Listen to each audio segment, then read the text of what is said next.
Então, pessoal, bem-vindo a todos e todas. A gente vai dar início à nossa terceira sessão de treinamento, nosso terceiro caso.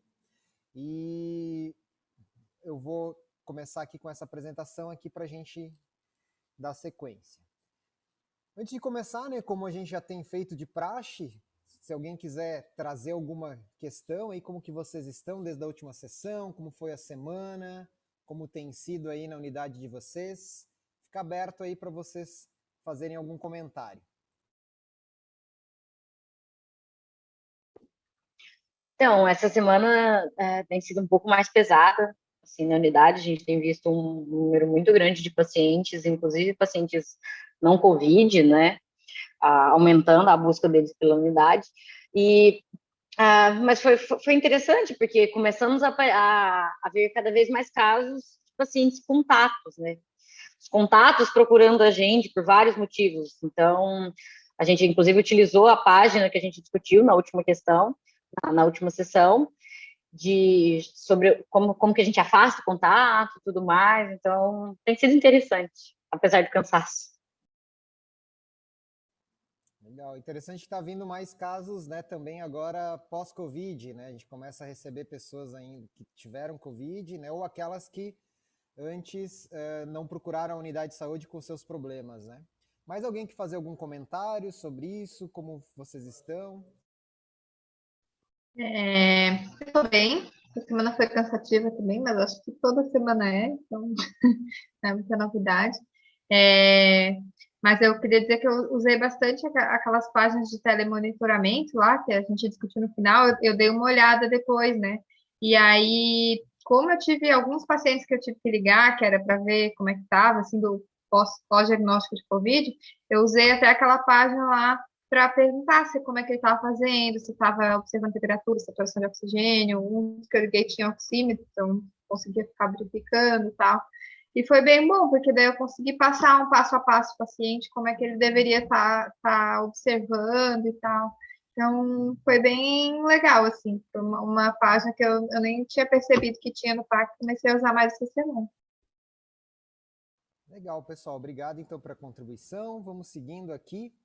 Relembrando, então, toda a sessão a gente vai relembrar rapidamente as nossas regras do grupo, né? Então, que a gente já tinha definido lá na primeira sessão. Então, a pontualidade, avisar sem imprevistos, desligar os telefones, incluindo nós, treinadores locais, os microfones desligados, para solicitar a palavra ou levanta a mão na tela ou usa a função da mãozinha ali, das reações que tem ali na barra do Zoom, né? Dessa ferramenta que a gente está usando. Se tiver dúvidas, pergunta. Aqui é um ambiente seguro, livre de julgamentos.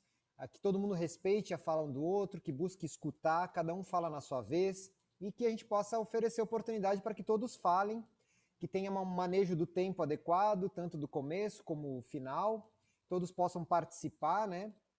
Que a gente possa usar um linguajar claro para entendimento de todos, fazer falas objetivas, específicas, direcionadas, e eu acrescentaria que a gente possa tentar se divertir um pouco nesse momento também. Essas são as nossas regras do grupo, né? Manejo do tempo, então, como a gente já apresentou na última sessão, a sessão dura de 1 hora e meia, a gente acredita que hoje vai durar em torno de 1 hora, a gente tem 4 passos aí, as boas-vindas que a gente já conversou. Vamos dar uma recapitulada em problemas que foram levantados, o treinamento do caso em si, preparar uma nova sessão. Para controlar o tempo, pode ser a Annelise hoje? Pode ser, Annelise? Se controla o tempo para a gente? Obrigado. Vamos seguindo aqui.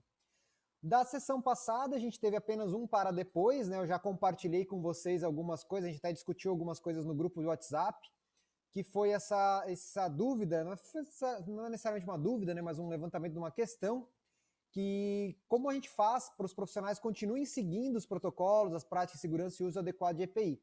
E a gente teve algumas trocas ali, né, no grupo, algum centro de saúde que tem feito educação permanente para retomar algumas lembranças em relação ao uso de EPI, e a gente trouxe essa questão de que, como a gente usou na sessão passada, é possível usar as páginas do PAC ali na parte de práticas de segurança, para que a gente leia e a gente possa trabalhar na equipe essas páginas. Então, é uma sugestão aí que a gente traz de uso aí do PAC para poder aproveitar, né, a reunião de equipe, que todos possam ler e rememorar essas práticas de segurança. Bom, e a gente já começou a conversar um pouco, né? Vocês têm usado o PAC, o que tem funcionado, o que não tem funcionado, né? Tem algum caso que vocês gostariam de discutir, alguma questão administrativa ou outra de processo de trabalho que com o uso do PAC vocês levantaram? É o momento agora para a gente fazer essa pequena troca aí, lembrando que o objetivo sempre é que a gente possa usar a ferramenta, ela serve para ser usada frente ao paciente, no manejo do caso, a gente abrir ela no momento que está atendendo, né? Vocês estão tendo alguma dificuldade com isso, alguma questão? Fica aberto aí para quem quiser falar um pouquinho.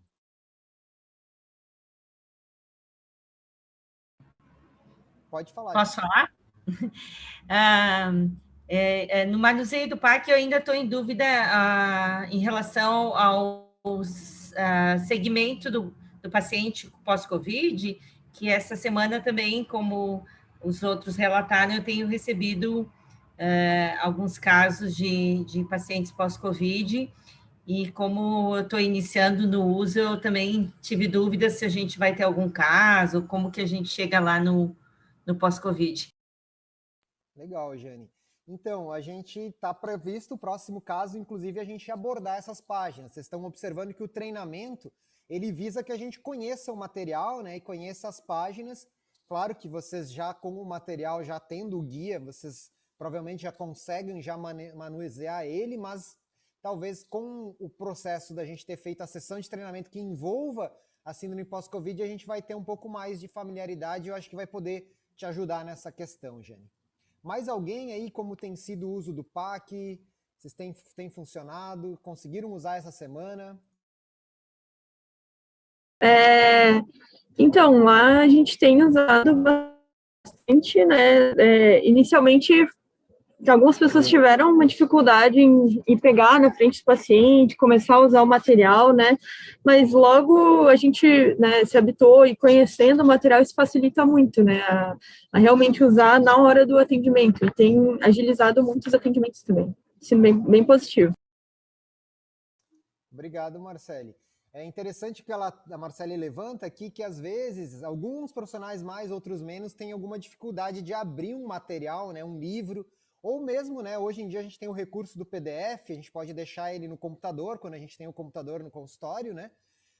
Mas essa é a oportunidade que a gente tem também de a gente quebrar esse mito, esse tabu, né? Que é muito melhor e muito mais importante para o paciente que o profissional que esteja atendendo consiga fazer um atendimento com qualidade e chegue a uma avaliação e um manejo mais preciso e ele consulte, então, um guia, né? O PAC, inclusive, ele tem algumas questões que tu pode até mostrar para o paciente, que esse guia que a gente está usando, como que a gente usa.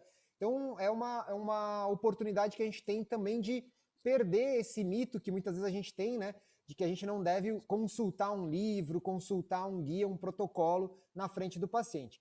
Então, eu acho que essa é uma coisa bem importante que a gente comece a perceber que isso, os pacientes, inclusive, a experiência que a gente tem é que eles se sentem até mais seguros, até eles pedem, o que diz no guia de vocês aí, né? Porque ele sabe que é um guia baseado em evidências, que está sendo feito e construído para que o atendimento seja de qualidade. Então, bem legal isso que a Marcele traz e é importante que a gente discuta aí, nesse sentido aí, como usar esse material na frente do paciente. Ele é usado, que a gente chama point of care, né? No momento do cuidado. Bem pontuado aí. Mais alguma contribuição? Vou passar aqui, então. Não é nada, só que agora que você falou da insegurança e que às vezes o paciente pergunta, eu lembrei que alguns pacientes já me questionaram pela questão até assim, que conduta que a gente está tomando, por que a gente está pedindo tal exame ou tal exame, e já me perguntaram qual protocolo vocês usam, né? E aí eu disse, a gente usa esse, daí eu explico a origem, daí eles ficam, nossa, mas é baseado no British Medical Journal, aí já ficam todos assim que é inglês e tal, eles têm apoio deles, então, assim, é bem interessante, assim, alguns pacientes perguntam, até porque, como questão da Covid muda o tempo todo, né, até os pacientes se sentem inseguros mesmo, que um médico fala uma coisa, outro médico fala outra, então pode ser realmente um ponto para ajudar na conversa, quando a gente abre um material na frente do paciente. Legal, obrigado pela contribuição, Annelise. Então, vamos dar sequência aqui. A gente faz sempre essa revisão rápida de como jogar, né? Lembrando que é um jogo que a gente faz, cujo objetivo é manejar adequadamente o paciente usando o PAC, então a gente vai usar o PAC para manejar, né? Não necessariamente o nosso conhecimento prévio, a gente até vai abrir hoje, no caso ali, para a gente discutir um pouco o que a gente faria, mas é usando o PAC, né? É importante que todos tenham a versão preferencialmente impressa, né, para seguir, porque nem sempre é fácil a gente no computador usar a ferramenta que a gente está usando aqui para fazer esse treinamento e mais abrir outro arquivo. Todos devem acompanhar o guia, né? Eu vou apresentar o caso e é importante que a gente use o guia lendo ele da esquerda para a direita, de cima para baixo, né? Na ordem de participação que eu coloquei ali no chat. Então, Anelise, Fernanda, Graziella, Jane e Marcele. E que a gente vai usar, algumas vezes a gente vai ler literalmente o que está escrito e outras vezes quando tem uma pergunta que demanda a gente tomar uma decisão de conduta, se vai para esse algoritmo ou para outro, a gente transformar aquilo numa pergunta. Então às vezes a gente pode até ler aquilo e depois transformar numa pergunta para mim, para a gente ver como a gente vai manejando o caso. Esse é o aprendizado maior que a gente tem aqui de como jogar, né? Que torna mais fluido o jogo. Então aqui dando exemplo, né, se eu pergunto, ele precisa de atenção urgente, a gente até lê aquela frase inicial, atenda com urgência o paciente com dor de cabeça e um ou mais dos seguintes, né? Mas daí a gente vai vendo ali cada uma das situações, a gente faz uma pergunta, por exemplo, a dor de cabeça é súbita e intensa, em vez de a gente falar dor de cabeça súbita e intensa, a gente pergunta, né? E quando a gente tem na mesma sentença várias situações, a gente tenta dividir ela para a gente ir aos pouquinhos perguntando. Então, por exemplo, quando a gente tem aqui temperatura maior que 38 graus, meningismo ou vômitos, a gente pergunta qual a temperatura, se tem meningismo depois e se tem vômitos depois, tá? Isso a gente já está aprendendo aqui, né? Mas a gente vai começar hoje, então, já com o caso aqui, o caso da Marina, que está aqui circulado, que é uma mulher de 35 anos que procura o centro de saúde para fazer teste de Covid. Então essa é a queixa dela. Ela está lá na sala de espera, a gente está chamando a Marina, do lado aqui, ela está até com uma criança de colo. Bom, se a gente for olhar assim, como a gente manejaria esse caso sem usar o PAC? Hoje em dia, como vocês fazem na unidade de saúde? O que vocês avaliam com ela, assim, rapidamente, antes da gente ir para o joguinho aqui, para o PAC mesmo? Eu vou ver se ela tem algum sintoma respiratório, até pela página de rastreamento mesmo, até para direcionar, para ver se ela vai ser atendida lá na sala de sintomas respiratórios, ou se ela foi contato de alguém, que também vai ser atendida na outra sala, né? Mas se ela foi contato de alguém com caso confirmado de Covid, ou se ela tem algum sintoma respiratório. Acho que é mais ou menos. Alguém mais quer contribuir? Como vocês manejariam normalmente, assim, sem usar o PAC, né? A Fernanda até já trouxe, né? Incorporou o PAC ali. Como vocês manejariam esse caso? O que vocês perguntariam para ela? Eu perguntaria qual o motivo que ela veio procurar assistência ou veio para a unidade, né? O que ela está querendo fazer o teste, né? Digamos assim. Sim, acho que é a pergunta da porta mesmo. A gente já chegou. Ah, quer fazer o teste? Ah, foi encaminhado. Por que você veio fazer o teste, né? Aí já ali já separar assim. Ah, não, eu vim porque eu tô com medo, porque eu quero. Não, não é bem assim, né? Aí vamos ver se tem sintomas, se tem indicação. Ou não, já fui atendida e me encaminharam para testar. Então, eu acho que começaria assim. E geralmente a gente faria aqueles cuidados que a gente já fazia na porta antes do PAC, e agora com o PAC veio só a fundamentar isso, né? De ver se não é nenhum caso que pode ser potencialmente com risco de ter Covid para poder separar, tomar os cuidados, tudo certinho. Bom, obrigado pela contribuição, então, pessoal. E é comum isso? Tem aparecido pessoas com essa queixa, com essa demanda? Quero fazer teste? Imagino que tenha, né? Bastante. Certo. Bom, então vamos seguindo aqui. E como a gente usaria o PAC para manejar o caso da Marina? De novo ali, Alice, da Marina. Onde começamos? Qual página a gente começa? Então, começando aqui pela ordem, Annelise, que página a gente começa, então? Acho que a gente começa pela página ali de conteúdos, né? Para ver aonde que a gente iria, no caso. Aí, página de conteúdo, a princípio, eu iria primeiro no rastreamento de todas as pessoas com sintoma de Covid, página 5, para ver realmente se ela tem sintoma ou não, para decidir onde que ela vai ser atendida. Perfeito, acho que isso, sim, vocês estão aprendendo a manejar no PAC, essa seria a primeira página no paciente que está entrando no centro de saúde, né? Então, todo mundo concorda? Página 5, vamos todo mundo para a página 5. Então, aqui é a página 5, onde a gente está, né? Todo mundo está nessa página? Tudo certo? Então tá.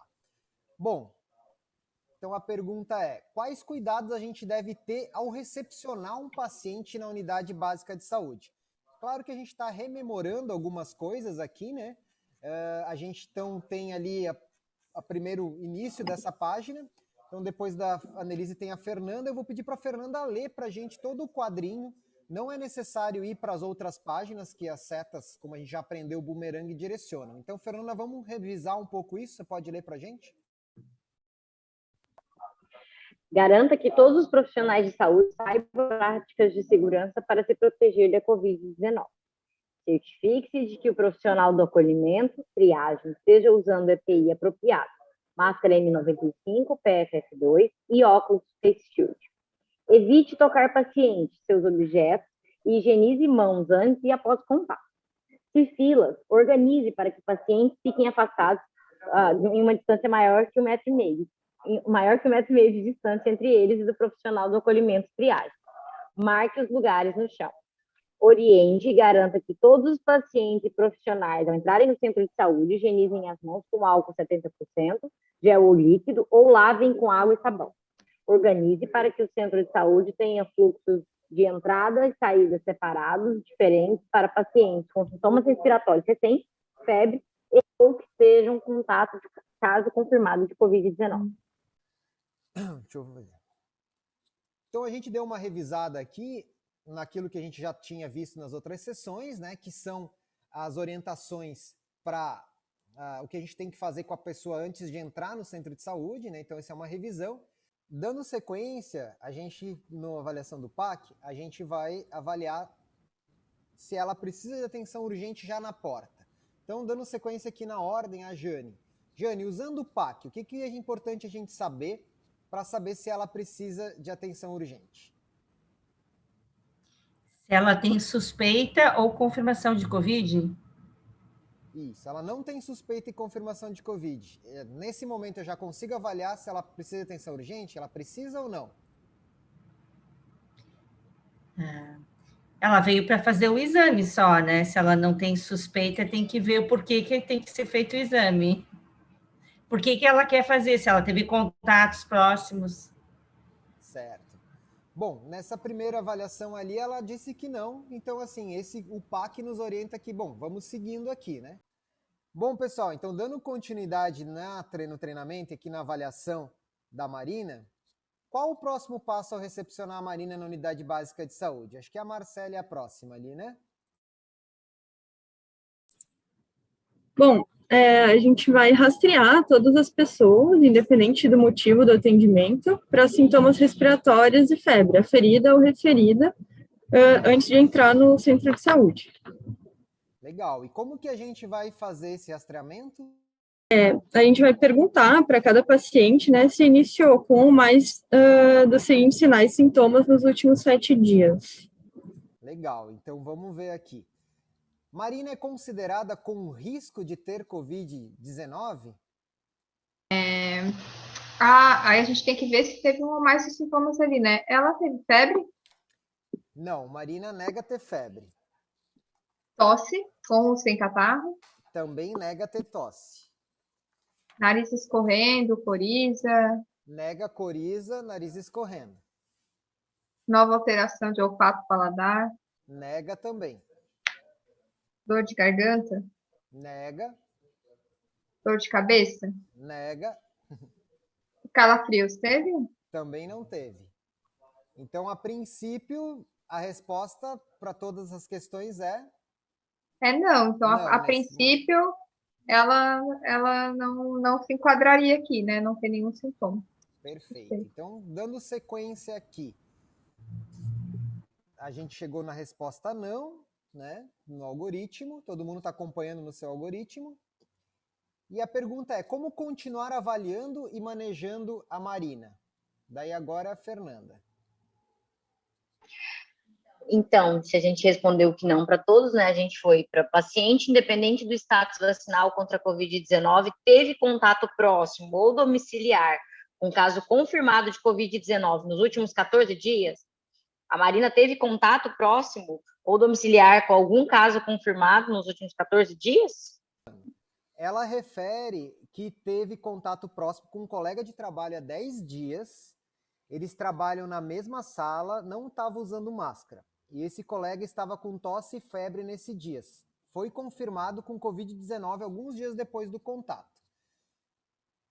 Então, ela que teve contato, né? Eu vou aproveitar e pedir para a Fernanda ler a nota de rodapé 4, que é o que é o significado de contato próximo. Considere as pessoas que o paciente entrou em contato a partir de 2 dias antes do início dos sintomas, contato físico direto, por exemplo, aperto de mãos desprotegido com secreções infecciosas, frente a frente ou em ambiente fechado por mais que 15 minutos, a distância menor que 2 metros. Certo, isso é interessante porque nem todo mundo ali tem, talvez, né, tanta noção do que é esse contato próximo quando a gente for avaliar. Eu vou aproveitar e mostrar para vocês aqui, no PAC, a gente também, além de ter na nota de rodapé, que nos auxilia ali já no algoritmo a tomar essa decisão, a gente tem uma página, que é a página 47, que é o glossário de termos.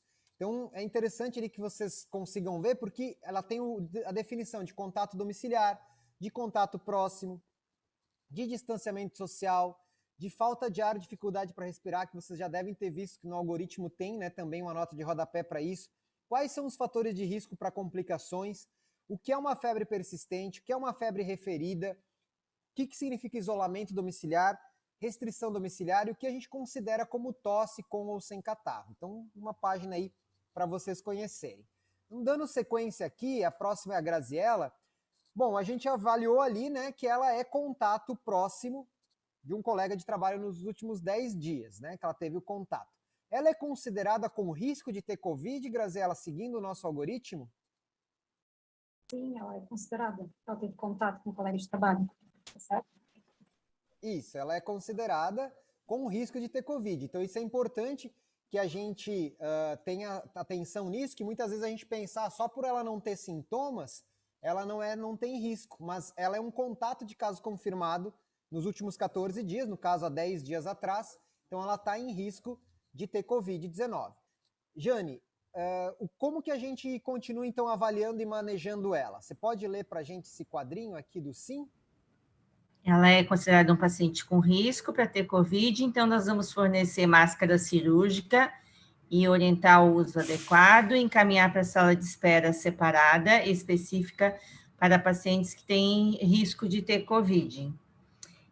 Explicar que devido ao risco de ter Covid, que mesmo sem sintomas ela pode transmitir o vírus, e que ela será encaminhada para atendimento em sala de espera e consultório separado, que garanta maior proteção para ela e demais pacientes.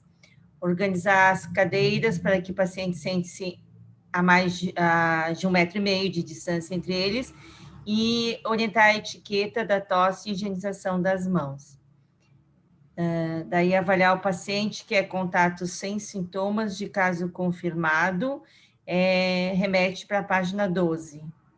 Obrigado, Jane. Então, né, a gente avaliou que ela é contato, tem risco, forneceu a máscara cirúrgica, encaminhou para a sala específica e nós somos direcionados, então, para qual página que a gente 12. vai? Página 12, né? Isso, exatamente. Todo mundo está acompanhando aqui. Então, agora, na página 12, agora dando sequência com a Marcele, como continuar avaliando e manejando a Marina? Se puder ler a primeira observação ali, o primeiro quadro. A gente considere paciente independente do status vacinal COVID, que é contato de caso confirmado COVID, mesmo sem sintomas, né, que é o caso dela, com risco de ter COVID, atendo em consultório específico para esse fim.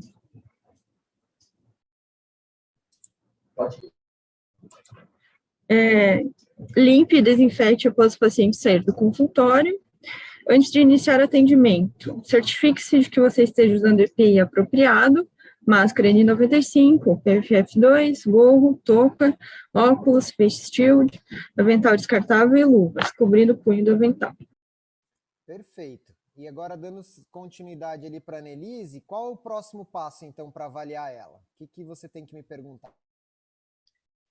Bom, primeiro verifique se ela já teve Covid confirmada e há quanto tempo ocorreu a confirmação da infecção. Ela já teve Covid? Não, ela nega ter tido Covid confirmado. Então, aí a gente já pode ir para o não, né? Paciente que já teve Covid, RT-PCR, o teste rápido, o teste de antígeno positivo, independente do status vacinal, no caso, não. Então, a gente, pelo algoritmo do não, a gente avaliaria e manejaria indo para a página 13. É isso? Perfeito. Então, aqui, para qual página a gente vai? Para a página 13, né? Que é uma página já direcionando ali. E nessa página 13, dando sequência ali para a Fernanda, como continuar avaliando e manejando a Marina? O que eu vou verificar primeiro? Eu vou verificar se ela tem sintomas respiratórios ou febre, independente do status vacinal. Pergunte se ela tem um ou mais dos seguintes sinais e sintomas.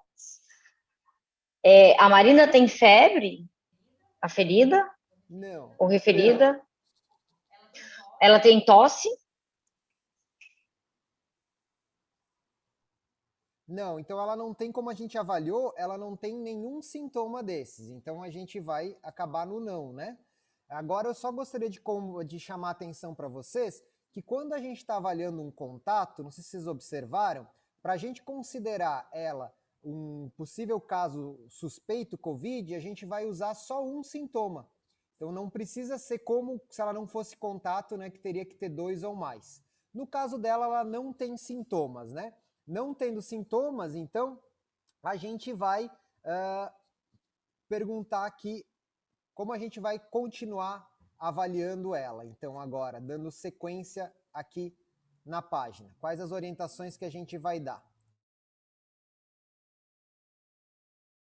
Pode ser a próxima pessoa, daí é a Graziella. E Graziella, de repente, começa a ler o tópico 1 até o tópico 2 ali.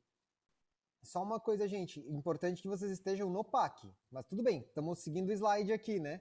Mas é importante que todo mundo tenha o seu PAC e esteja acompanhando no PAC também. Um pouco, esse é o jogo que a gente vai ter aqui. Mas vamos lá, Grisela, então essa parte agora. Oriente que deve manter-se em restrição domiciliar, não sair de casa, por 14 dias, desde data da última exposição, com caso confirmado Covid-19. Só uma antes de mais nada, Graziella, lê pra gente o que é a nota de rodapé 2 ali, que tem a ver com a data da última exposição. Considere a última exposição, contato próximo ou domiciliar, no período de transmissão do caso confirmado. Isso, então só para trazer para vocês, né, que é durante o período de transmissão, né, porque às vezes o caso confirmado ele já passou do período de transmissão, o contato que ela tem fora do período de transmissão não é considerado. Obrigado. Então, ela vai ter que se manter em restrição por 14 dias desde a data da última exposição. Pode continuar lendo, então, os tópicos ali até o Oriente, ali o próximo Oriente? Siga protocolos locais de rastreamento de contatos. Explique que somente poderá sair da restrição domiciliar após 14 dias do último contato, com caso confirmado ou ser testados em tempo oportuno. Remete, né, à página 42. Até resultado negativo para a Covid-19. Explique como fazer a restrição. Se disponível, entregue envio informativo. Verifique se entendeu e se tem dúvidas. Se mora com pessoa com fatores de risco, oriente evitar contato próximo e alerte sobre o maior risco de doença grave se ela se infectar. Se possível, oriente teletrabalho. Se não, forneça testado para os pontos identificados por 14 dias da data do último contato com o paciente. Aplique termos de restrição conforme o modelo e protocolo local. Oriente que mesmo sem sintomas... Isso tá bom ali. Bom, então o que é a primeira coisa que a gente vai fazer? A orientação da restrição. Ela refere que ela já está em restrição, né, domiciliar desde a data da última exposição. Então, dando sequência aqui, a Jane, que mais que a gente tem que orientar ela aí? Pode ler daí todas as outras. Oriente que, mesmo sem sintomas, deve usar máscara cirúrgica quando em contato com outras pessoas ou for necessário sair de casa.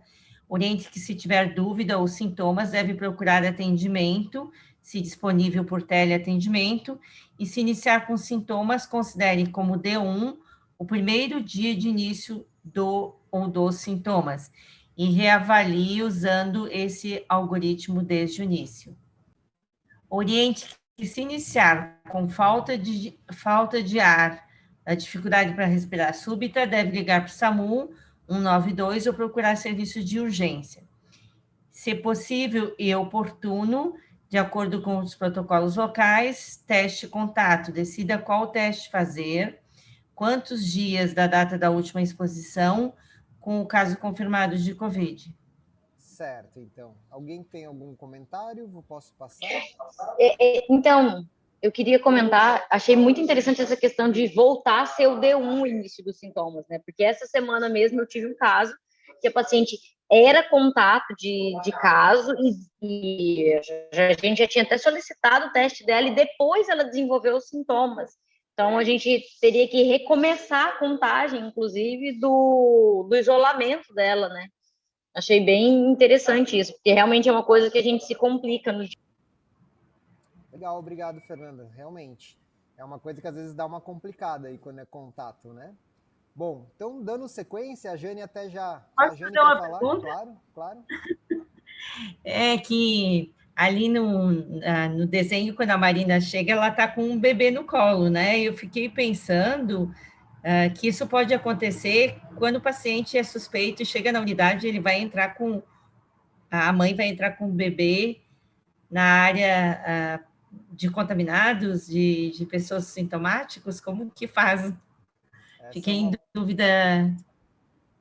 E aí, pessoal, Uma alguém tem pergunta alguma difícil. colocação sobre isso? Então, eu fico pensando que a área de atendimento dos sintomas respiratórios é onde está mais limpo, com mais frequência, e as pessoas estão todas paramentadas, né? Eu fico um pouco preocupada, talvez, da sala de espera. Então, ali no meu centro de saúde, inclusive, a gente pede às pessoas, sempre que possível, para esperarem do lado de fora do centro de saúde. Assim, tem um local do lado, a gente colocou as cadeiras do lado mesmo, para esperar do lado de fora. Mas eu acredito que para ela entrar para ser atendida, quando ela for entrar para ser atendida, a área mais limpa do centro de saúde, né? Não sei, assim, eu imagino, até posso ouvir os... Alguém quer colocar mais alguma questão em relação a isso?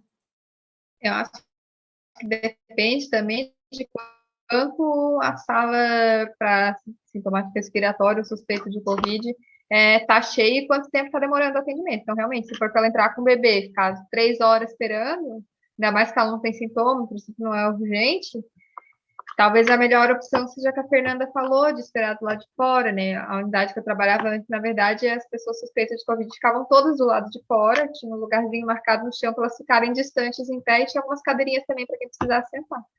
Então, aí se ficar na rua, acho que é mais tranquilo. Infelizmente, é a nossa realidade. As pessoas chegam com criança no colo, não tem onde deixar. Então, né, no caso, acho que poderia até tomar esse cuidado extra, assim, né, de deixar, já que ela tá com o bebezinho ali, né, enfim. Mas eu acho que sim, depende do quão arejada é essa sala aí de espera e quanto tempo que é o de espera para poder decidir isso melhor. O ideal é que o paciente que seja suspeito de Covid não fique 2 horas esperando, né? Eu acho que também vocês trouxeram a questão que, claro, sempre é possível e deve se limitar o número de acompanhantes, né? Mas se for necessário, essa sala ela tem as medidas de segurança até mais do que a outra sala, porque nessa sala todos estariam de máscara cirúrgica com distanciamento, né? Na outra sala, a princípio, eles estão com distanciamento as pessoas, mas com a máscara de pano. Então, mas eu vou colocar aqui um para depois, até para a gente remeter para as gerências, para os guideline leaders, para a gente trazer na próxima questão. Foi muito bom, oportuno levantar essa questão, Jane, realmente, que é uma paciente com uma criança, né? Como que fica? Acho que é interessante só lembrar que ela é ainda um contato de caso confirmado. Então, a criança não é necessariamente ainda contato dela, porque só se ela confirmar o caso, né? A criança seria contato. Mas bem bom observado aí. Bom, então a Jane também já tinha, na leitura dela, já tinha trazido o próximo passo da avaliação. Então, no próximo passo da avaliação, se a gente consegue testar, a gente vai decidir qual teste fazer. E daí, dando sequência aqui depois da Jane, a Marcele. Se a gente for testar a Marina, qual teste a gente deve indicar? O que você tem que me perguntar aí sobre a Marina para eu indicar o teste? Quantos dias da data da última exposição com o caso confirmado ela teve, né? Perfeito. Então, ela teve 10 dias. Se ela faz 10 dias do último contato, da última exposição com o caso confirmado. Qual o teste a gente vai indicar?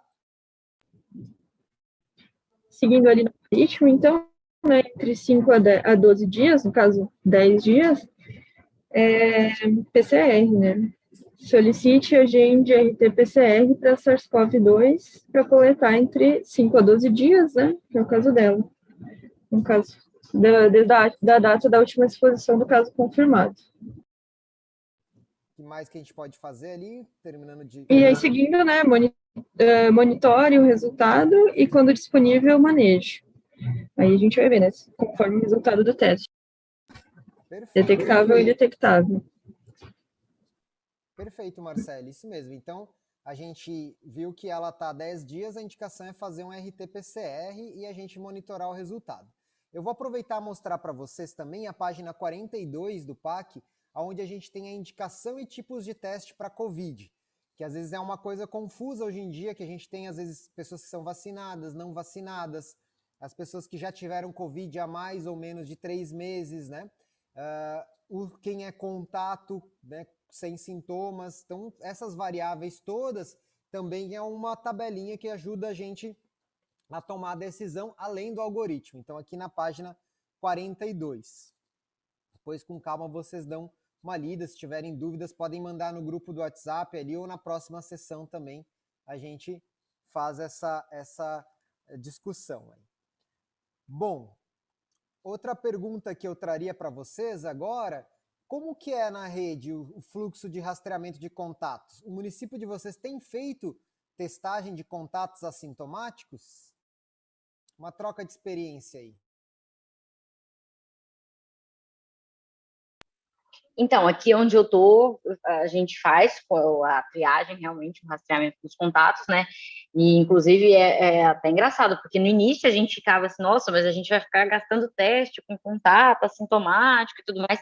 E a gente se surpreende com o número de pessoas que vêm com teste positivo e com o número de contatos que esses contatos depois acabam tendo, né? Certo. A Fernanda compartilhou que o município dela está fazendo. Alguém quer compartilhar algum município que não está fazendo e como que está se organizando? No meu município estão fazendo muito teste de antígeno. Aí eu queria saber a experiência de vocês, porque a gente sabe que o teste ouro é o RT-PCR, né? E a gente meio que fica, como o município comprou, tem muito teste disponível e perde a oportunidade de fazer o RT-PCR. Queria saber a opinião de vocês. Alguém quer comentar? Eu acho que a desvantagem do antígeno é que, se ele der negativo, você tem que ficar repetindo, né? O RT-PCR não necessariamente precisa repetir. No meu município agora que eu tô, a gente acaba fazendo o PCR mesmo. Né? O PCR. O antígeno só... Eu acho que, na verdade, agora nem tá tendo aqui na minha realidade. Então, acho que essa é a principal desvantagem, né? Que a gente não tem certeza. Se é negativo, a gente ainda fica naquela coisa, pode ser suspeito, ainda tem que manter afastado, pode ter que repetir o teste, né? Eu também li que a gente, quando faz o PCR, a gente também está acompanhando as inúmeras variantes que estão tendo aí, porque o estudo genômico ele é feito com RT-PCR, por isso que eu fico preocupada de ver municípios quando eles começam a fazer só teste de antígeno, né? Essa é uma dúvida muito importante, né? Eu vou até remeter essa dúvida aí para o Guideline Leader ali, até para fazer uma revisão sobre o uso do teste de antígeno para contatos assintomáticos ou mesmo para caso suspeito. Daí a gente discute aí no grupo do WhatsApp e depois também na nossa próxima sessão. Pode ser, Jane? Pode ser, porque talvez para rastreamento, né? Eu acho que vale a pena uma boa discussão, né? Legal, obrigado, então. Bom, que mais, gente, aqui? Dando sequência, então a gente agendou o teste para o mesmo dia para ela e após 72 horas o resultado foi indetectável. Então, dando sequência aqui, depois da Marcele, volta para a Annelise, né? Eu acho que é agora. Não é isso. Para qual página do PAC a gente deve ir para continuar avaliando e manejando a paciente? Então, a gente está com um resultado do RT-PCR indetectável. Para qual página, Marcele? Aí, no caso, então, como está indetectável, a gente, como diz o quadrinho ali, a gente vai seguir para a página 15. Então, já vou para a página 15 agora. Isso, dá para ir pelo quadrinho ali, ou se vocês estão vindo num outro dia ela, né? Vocês vão abrir o PAC no começo, pode também pela página de conteúdo e ir lá no RT-PCR indetectável, onde a gente está ali, onde a Annelise já apontou ali certinho. E Fernanda, como continuar avaliando e manejando a Marina, então, a partir desse resultado?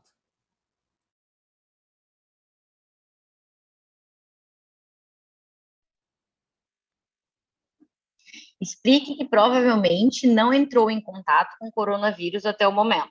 Esse resultado não garante 100% de certeza que não houve infecção ou que não está infectado.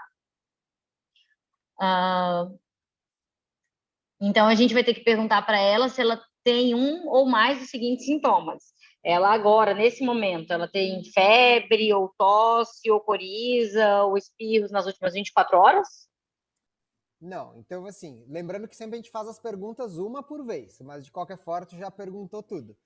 Ela não tem febre, ela não tem tosse, não tem coriza. E aí, como a gente maneja ela, Fernanda? Então, a gente vai colocar no não para todos, né? Então, a gente vai orientar que ela pode sair do isolamento domiciliar. Se dúvidas, a gente pode discutir. Orientar ela a manter o distanciamento social, higienização das mãos, etiqueta da tosse e uso de máscara caseira. E encerrar o monitoramento. Perfeito. Então, de um modo geral, ela, claro, ela não era um caso suspeito, ela estava em restrição, ela sai da restrição, vai manter as medidas, né, de distanciamento, higiene das mãos, etiqueta da tosse, a máscara, e a gente não estava monitorando ela porque o contato assintomático, a princípio, a gente não monitora. Mas ela pode sair, então, realmente da restrição, a gente pode considerar que provavelmente ela não teve contato. Até, só uma pergunta, porque eu acho que isso é uma dúvida, né? Em sendo ela um contato, enquanto ela é um contato, eu estou aguardando o exame, eu vou notificar ela como contato? Como é que vai ser isso? Ou eu vou esperar o exame para notificar ela? Então, eu posso remeter essa dúvida, porque eu acho que alguns municípios notificam, outros não, né? Eu vou botar no para depois ali a questão da notificação do contato. Como que está sendo no município de vocês? Vocês notificam o contato?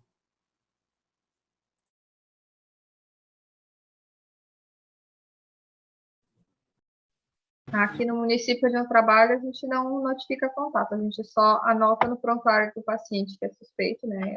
Normalmente a gente anota nome e telefone, mas não é notificado. Algum lugar é diferente?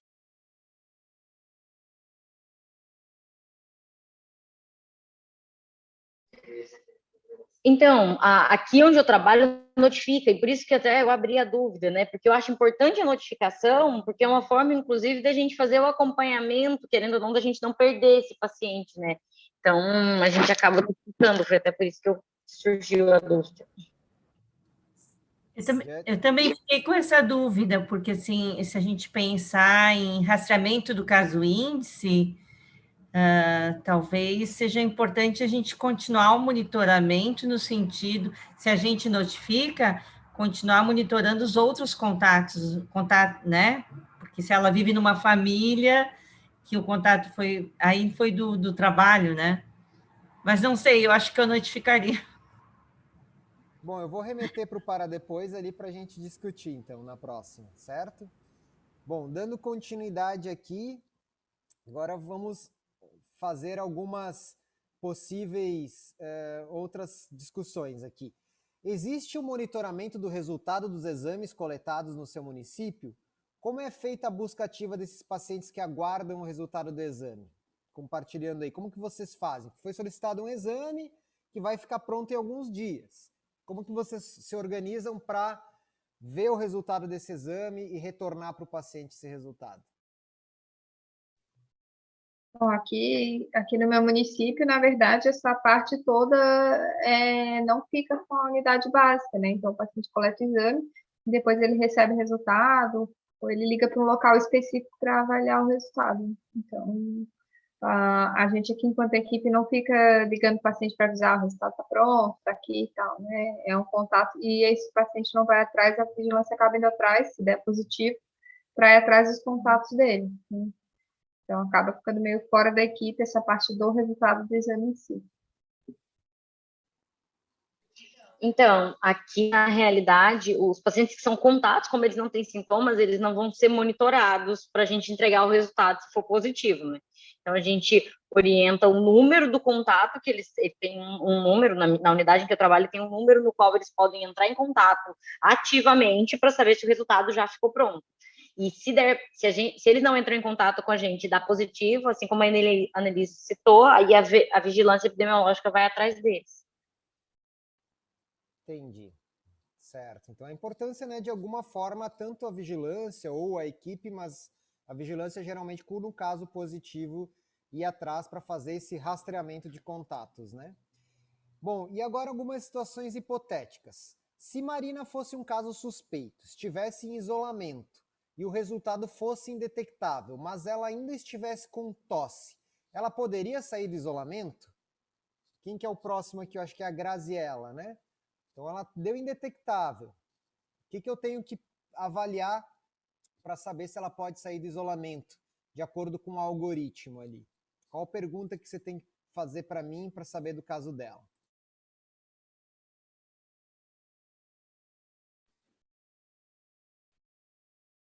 Eu responderia que ela não pode sair do isolamento.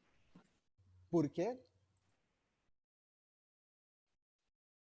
Porque ela ainda pode ter algum sintoma, ou ela pode estar com a doença assintomática. Sim, mas assim, por que ela não, de acordo com o algoritmo, por que ela não pode sair do isolamento? O que ela tem que ela não pode sair do isolamento?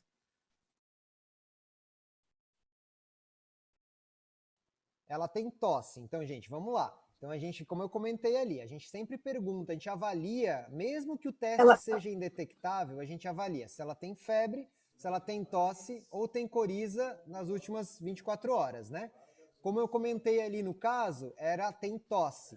Então, nesse caso, ela, como a Graziella comentou, ela tem sim. Então, o que a gente lê aqui? Pode ler para a gente esse quadrinho aqui, Graziella? Mantém isolamento até completar 10 dias do início dos sintomas e discuta para considerar realizar novo teste para Covid-19. Teste rápido sorológico com 10 dias ou mais do início dos sintomas. Mantenha monitoramento até completar 10 dias desde o início dos sintomas. Aí remete para a página 18. Após completar o período indicado de isolamento, decida se pode sair do isolamento. Não é necessário repetir qualquer teste para a Covid-19. Certo. Então, de um modo geral, é importante que a gente, mesmo num teste negativo, se ela mantém febre, tosse ou coriza, espirros nas últimas 24 horas, a gente vai ter um cuidado de manter essa pessoa ainda em isolamento e reavaliar ela. No caso, agora, hipotético, se o RT-PCR fosse detectável, como que a gente continuaria avaliando e manejando a Marina? Então, agora seria a Marcele. Marcele, se puder ler ali na página, então, do RT-PCR detectável. Os 2 primeiros quadrinhos para a gente.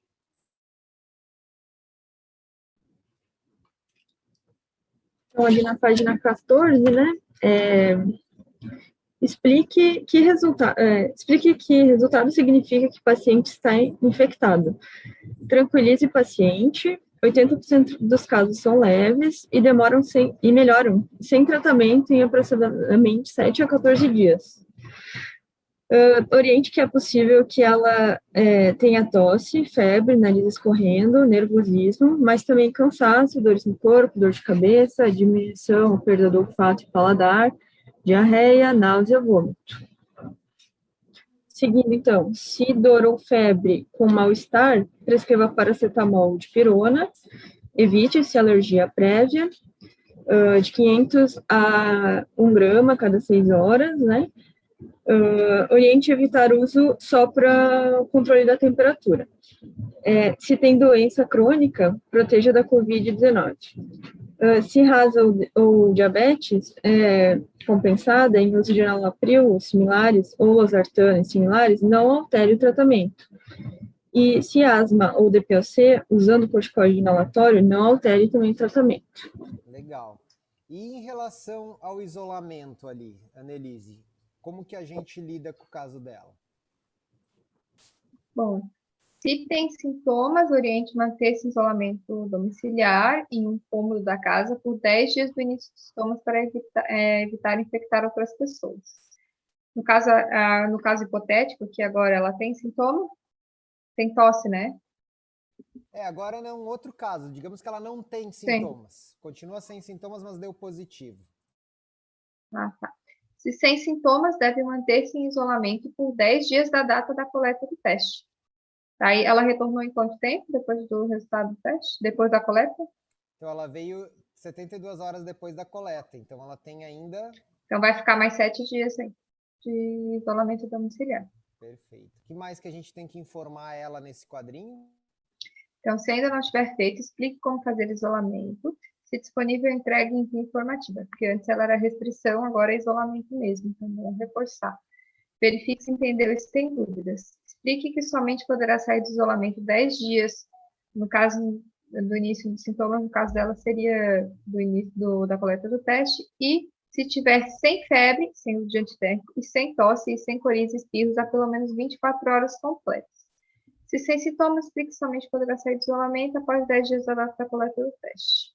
Se possível, oriente teletrabalho, se não, afaste, forneça testado por 10 dias da data do início dos sintomas, sem sintomas, por 14 dias da data do último contato com caso positivo. Se mora com pessoas com fatores de risco, alerte sobre o maior risco da doença grave se eles se infectarem. Se ainda não tiver feito, aplique termo de isolamento conforme o modelo e protocolo local. Então, Perfeito. Então ali tem até um errinho, pessoal, que na verdade se sem sintomas é 10 dias da coleta do caso, né? do teste. Sim.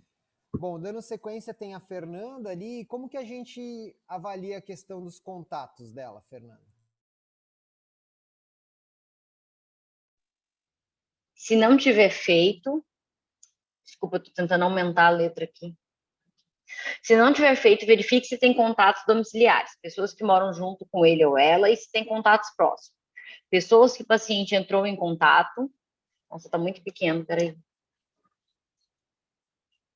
Pessoas que o paciente entrou em contato a partir de 2 dias do início dos sintomas. Contato físico direto, exemplo, aperto de mão, desprotegido com secreções infecciosas, frente a frente ou em ambiente fechado por mais que 15 minutos, a menos que 2 metros. Anote nome e telefone no prontuário. Siga os protocolos locais de rastreamento de contatos. Oriente e contatos devem ficar em restrição domiciliar, não sair de casa por 14 dias do último contato com o paciente ou se testados em tempo oportuno, até resultado negativo para Covid-19. Explique como devem fazer restrição e, se possível, peça que o paciente oriente seus contatos. Se disponível, entregue em via informativa. Se possível, oriente teletrabalho. Se não, forneça atestado para os contatos identificados por 14 dias da data do último contato com o paciente. Aplique termo de restrição para cada contato, conforme o modelo e protocolo local. Se possível, peça que o paciente entregue para seus contatos. Oriente que contatos, mesmo sem sintomas, devem usar máscara cirúrgica quando em contato com outras pessoas, ou se forem sair de casa. Oriente que, se algum contato tiver dúvidas ou sintomas, deve procurar atendimento, se disponível por teleatendimento. Perfeito. Agora, Graziela, consegue ler para a gente esse penúltimo quadrinho ali, junto com o quadrinho vermelho? Ensine e reforce higiene frequente das mãos, etiqueta da tosse e uso de máscara cirúrgica. Se disponível, entregue 3 máscaras por dia de atestado. Exemplo, 10 dias, 30 máscaras. Se dúvidas sobre sintomas, oriente evitar, se possível, procurar atendimento presencial e entrar em contato com a equipe da PS, preferencialmente por teleatendimento se disponível. E seguindo, então, a Jane pode ler ali o que a gente tem que orientar no quadro vermelho? Oriente que se iniciar com falta de ar, dificuldade para respirar súbita, ligar para o SAMU no 192 ou procurar serviço de urgência. Se tiver fatores de risco, explique que risco de apresentar Covid-19 grave é maior e reforce que fique atento a sinais de gravidade. Marcele, para completar, o que mais que a gente tem que continuar avaliando e manejando ela? Se ainda não tiver feito, notifique B342 e se tem sintomas, monitore o paciente, se possível por teleconsulta, até completar 10 dias desde o início dos sintomas. Se sem sintomas, oriente isolamento por 10 dias da data de coleta do teste e que, se tiver sintomas, deve procurar atendimento. Após completar o período indicado de isolamento, decida se pode sair do isolamento. Não é necessário repetir qualquer teste para COVID. Certo, então aqui, só para a gente dar sequência e conhecer, então no caso, se ela completou o isolamento, a gente vai decidir. Então a gente vai conhecer a página 19, que traz a orientação de decida se o paciente pode sair de isolamento. E que mais uma vez, daí a gente vai ter aqui a orientação de como é o isolamento de cada caso, né? E a gente vai também avaliar se ela tem 3 daqueles sintomas, febre, tosse ou coriza. Então, basicamente, seria isso. Para a gente ir finalizando, então, eu vou pedir então para a Annelise dar uma lida nesse quadrinho ali de cima, primeiro. Então, se paciente em caso suspeito. Se estava internado, Covid-19 grave crítico, paciente com Covid-19 que necessitou de internação, deve ficar em isolamento por 20 dias da data do início dos sintomas, D1. Se alta precoce, decida se pode sair do isolamento na página 36. Não é o caso dela, né? Se não estava internado, Covid-19 leve moderado, paciente com Covid-19 que não necessitou de internação, deve ficar em isolamento por 10 dias da data de início dos sintomas D1. Se o paciente é contato assintomático de caso confirmado, isolamento por 14 dias desde a data da última exposição com caso confirmado de Covid-19. Se iniciar com sintomas, considere como caso suspeito e como D1 o primeiro dia do início dos sintomas. Deve ficar em isolamento por 10 dias da data do início dos sintomas D1. Interessante porque, na verdade, isso mostra que a gente tem que reavaliar o paciente o tempo todo. Uma hora é só contato, aí se vem teste positivo, mas é assintomático, começa a contagem de uma forma diferente. Se começa a ter sintoma, é outra contagem. Então, acho isso bem interessante, assim, que é bem dinâmico, pode mudar o tempo de isolamento conforme for a evolução, né? E ainda naquele caso dela, que ela fez o teste, a gente está sem sintomas, é 10 dias da data do teste ainda, né? E após completar esse período, então a gente vai perguntar para ela se ela mantém ou não com sintomas, principalmente esses 3 sintomas. Se mantém ainda, ela vai continuar em isolamento. Se não, a gente vai considerar esse paciente recuperado. Depois a gente dá uma olhada no algoritmo. Então, para ir finalizando, vamos fazer uma síntese. Então, a Marina chegou solicitando um teste para COVID. Revisamos os cuidados que a gente tem que ter para recepcionar esses pacientes. Avaliamos que ela não tinha sintomas, mas era contato de um caso confirmado.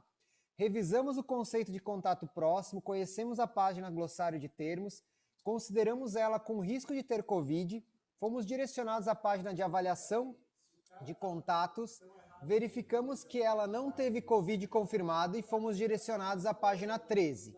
Avaliamos que por ela não ter sintomas não era considerada um caso suspeito, orientamos sobre restrição e demais cuidados. Avaliamos qual teste ela tinha indicação, conhecemos aquela página indicação e tipos de teste, discutimos o fluxo da rede para rastreamento de contatos, agendamos o teste, tivemos o resultado indetectável. Lá na página do resultado indetectável a gente viu como manejar ela, viu que ela não tinha sintomas e saiu de isolamento. Discutimos também como é feito o monitoramento do resultado dos exames, ainda avaliamos a hipótese que se ela fosse um caso suspeito com sintomas, e tivesse um RT detectável ou indetectável.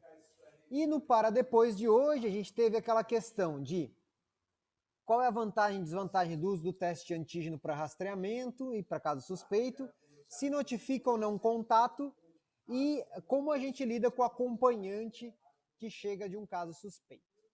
Basicamente seria isso. Para a gente ir finalizando, gente, a nossa próxima sessão, então, fica no mesmo horário, tentem usar o PAC. Se tem alguma consideração, alguma questão que gostariam de trazer, talvez uma rápida passagem aí, cada um falar um pouco o que aprendeu hoje. de diferente em relação ao manejo?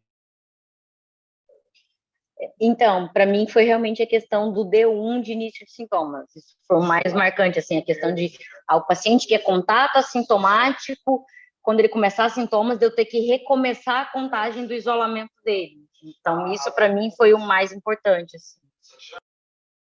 Que mais, pessoal? Alguém quer comentar o que aprendeu hoje?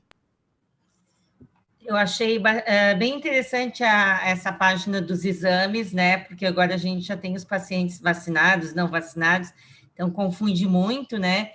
E como de um caso que parece tão simples, a gente tem tantas coisas para raciocinar em cima desse caso, que é a vida real nossa, né? Que tem que tomar decisões em cima de um caso que não é uma receita, né? Tem que ter um raciocínio clínico todo em cima do caso. Achei bem interessante. Obrigado pela contribuição. Alguém mais quer comentar o que aprendeu? Então é isso, pessoal. Agradecer a paciência de vocês, né? A gente vai aos pouquinhos, claro que sempre, às vezes, tem algumas idas e vindas no processo, mas faz parte, né? Espero que vocês usem o PAC, tenham aproveitado a sessão. Agradeço a participação e até o próximo encontro aí, que vai ser nosso último encontro desse treinamento. Certo? Tchau para vocês aí, um bom descanso. Até a próxima semana.